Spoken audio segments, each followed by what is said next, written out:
서로 같은 꼴이다. 모양만 같다라고 얘기를 하고요. 거기에다가 성분까지 모두 같아야 돼요. 성분까지 이렇게 모두 같으면 이것을 뭐라 그런다? A와 B는 같다. 등호로 우리가 수학에서 하듯이 똑같이 나타내 주시면 되는 거예요. 자, 이제는요. 같음은 여러분이 너무 잘 알고 있기 때문에, 그리고 같음을 물어보는 문제는 우리가 수능 특강이나 수능 완성에서도 충분히 계산 연습하는 건 할 수 있어요. 그게 중요한 게 아니고요. 덧셈, 뺄셈에 대한 내용을 여러분이 알고 넘어가셔야 되는데, 자, 덧셈에 대해서 한번 생각해 볼게요. A라는 행렬이 있습니다. 2, 3, 5, 마이너스 1. 2차 정사각행렬이죠. B라는 행렬이 있습니다. 마이너스 2, 0, 그리고 마이너스 1, 4에 대해서 두 개의 행렬을 더하시오라는 문제가 나왔어요. 어떻게 할까요? 수학은 그냥 여러분이 상식적으로 해결하는 문제들이에요. 정말로. 그냥 약속이에요. 여러분이 정확하게 우리가 이렇게 하면 될 것 같아 라고 하는 것을 잘 알고 넘어가면 돼요. 그런데 상식을 벗어나는 것들이 가끔씩 생기죠. 그것만 잘 기억하시면 돼요. 다시 A 플러스 B 어떻게 할까요? 1행 1열, 1행 1열끼리 더하면 돼요. 2-2 하면 0이 되겠죠. 1행 2열, 1행 2열끼리 더하세요. 3. 2행 1열, 2행 1열끼리 더하면 4. 2행 2열, 2행 2열끼리 더하면 3. 이렇게 써주시면 돼요.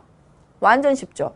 그런데 만약에 여기에 3, 4라고 이렇게 된 행렬이 있다고 해볼게요. 그러면 A 행렬에다가 B 행렬을 더할 때 이 3, 4는 누구와 더해질까요? 더해질 곳이 없죠. 그럴 때는 덧셈을 할 수가 없습니다. 따라서 행렬을 더하고 싶어요. 두 행렬을 더하고 싶을 때는 두 개가 어떤 꼴? 같은 꼴이라는 조건이 들어있는 거고요. 여러분이 그냥 숫자에서 하듯이 그냥 계산만 해주시면 돼요. 이때 B 플러스 A도 할 수 있죠. B가 앞에 있고 A가 뒤에 있는 경우에요. 그러면 마이너스 2에다 2를 더하면 되죠. 얼마예요? 0이에요. 0에다 3을 더하면 3. 마이너스 1에다 5를 더하면 4. 4에다 마이너스 1을 더하면 3이에요. 두 개의 답이 어때요? 같을 수밖에 없습니다. 왜 같을 수밖에 없습니까? 우리 숫자에서요. 1 플러스 2와 2 플러스 1이 같기 때문에 행렬에서도 똑같은 방법으로 해줄 수가 있고, 자, 두 개의 자리를 바꿔도 성립한다. 무슨 법칙이다? 교환 법칙이 성립한다. 뭐에 대해서? 행렬의 덧셈에 대해서는 교환 법칙이 성립한다라는 것을 알 수 있습니다. 여기에다가 C라는 행렬을 가져와서 1, 1, 2, 1이라고 해볼게요. 그러면 C라는 행렬을 여기다 다시 더할 수 있죠. 여기다가 더하기 C를 하면 여기도 더하기 얼마예요? 1, 1, 2, 1을 해주면 돼요. 답이 나오죠. 그랬을 때 여러분이 A에다가 B를 더한 것에다가 먼저 더한 것에다가 C를 더한 값이나 B랑 C를 먼저 더해서 A를 더한 값은 어때요? 같아질 수밖에 없습니다. 왜? 숫자에서도 우리가 그게 성립하기 때문이에요. 여러분 1 플러스 2에다가 3을 더한 값이나 2랑 3이랑 먼저 더한 다음에 1을 더해보세요. 같을 수밖에 없죠. 이렇게 괄호의 위치가 바뀌어도 성립하는 그런 법칙을 무슨 법칙이라고 얘기를 하나요? 무슨 법칙? 결합법칙이라고 얘기를 하죠. 그래서 덧셈에 대해서는 결합법칙도 성립을 합니다. 그냥 거꾸로 얘기하면요. 숫자에서의 덧셈과 같은 방법으로 해주면 된다라고 기억을 해두시면 돼요. 자, 그러면 우리 한 가지만 더 생각해 볼까요? 여러분이 숫자를 할 때 가장 더하기 좋은 숫자가 뭐예요? 내가 어떤 숫자를 갖고 있는데 여기다 어떤 숫자를 더해서 계산하기가 제일 쉬워. 아, 어렵나요? 1에다 0 더하면 얼마죠? 1이죠. 100에다가 0 더하면 얼마예요? 100이에요. 0이 더해지면 계산이 굉장히 간편해지죠. 이러한 것을 행렬에서도 만들고 싶은 거예요. 그래서 모든 성분이 0이 되도록 만들어준 행렬을 뭐라고 하냐면 0행렬이라고 얘기를 하는 거예요. 자, 0행렬은 그래서 우리가 대문자 5로 나타내고요. 모든 성분이 0인 행렬입니다. 그러면 아까 A라는 행렬을 2, 3, 5, 마이너스 1이라고 할게요. 그러면 0행렬은 모든 성분이 0이니까 2차 정사각행렬이라고 하면 모든 성분이 0 이렇게 만들 수 있죠. A에다가 0행렬 더해볼까요? 2 더하기 0 하면 2, 3 더하기 0 하면 3, 5 더하기 0 하면 5, 마이너스 1 더하기 0 하면 마이너스 1이 나오게 되는 거예요. 맞나요? 교환법칙 성립하죠. 그런데 결론을 봤더니 뭐랑 같아요? A랑 같습니다. 여러분, 어떤 연산에서요. 자기 자신과 어떤 다른 숫자를 더해서 다시 자기 자신이 나왔죠. 이것을 뭐라 그래요?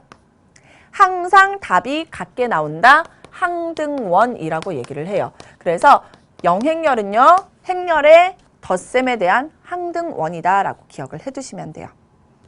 이해되셨어요? 자, 이제 마지막입니다.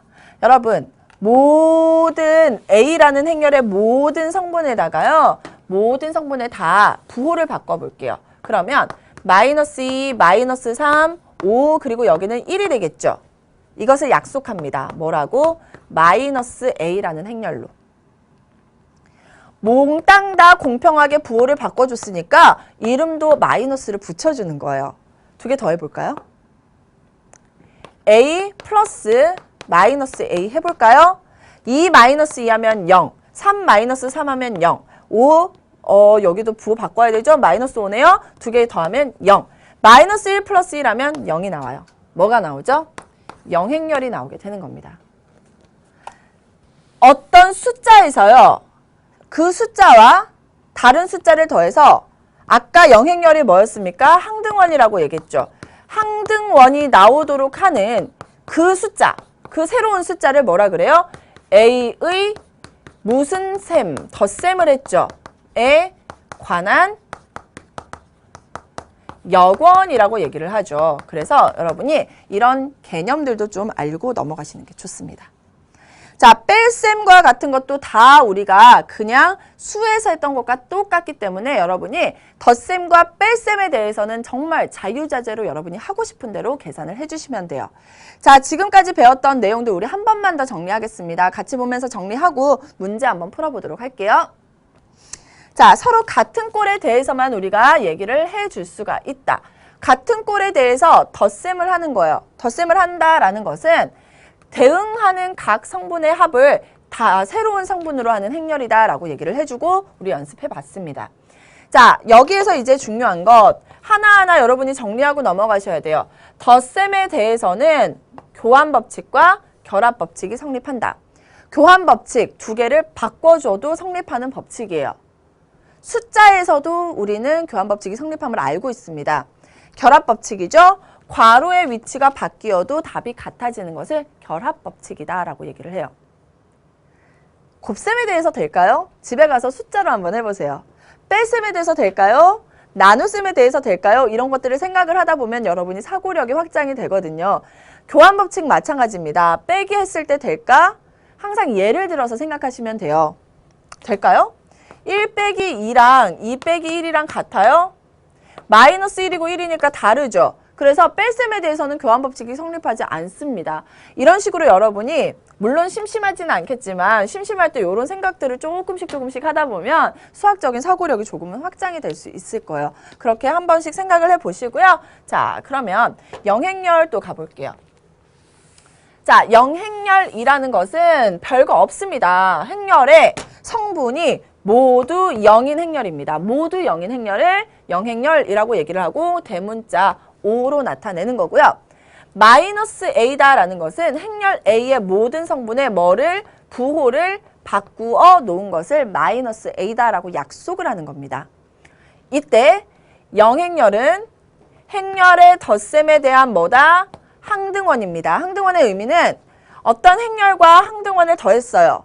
당연히 덧셈은 교환법칙 성립하죠. 했을 때 다시 뭐가 나와야 돼요? 자기 자신이 나오도록 만드는 이 O를 항등원이라고 얘기를 해요.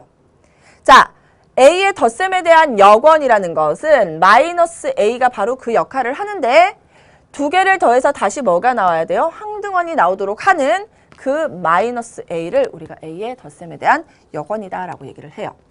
자, 계산은요. 그래서 여기 나오지만 같은 꼴에 대해서만 우리가 계산을 할 수 있겠죠.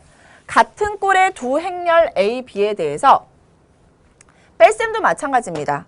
대응하는 성분을 뺀 차를 새로운 성분으로 해주시면 돼요. 그냥 빼주시면 돼요. 그런데 뺄셈에 대해서는 지금 교환법칙, 결합법칙 얘기해요? 안 해요? 안 하죠. 왜 안 해요? 입싹 닦은 거예요. 왜? 안 되니까.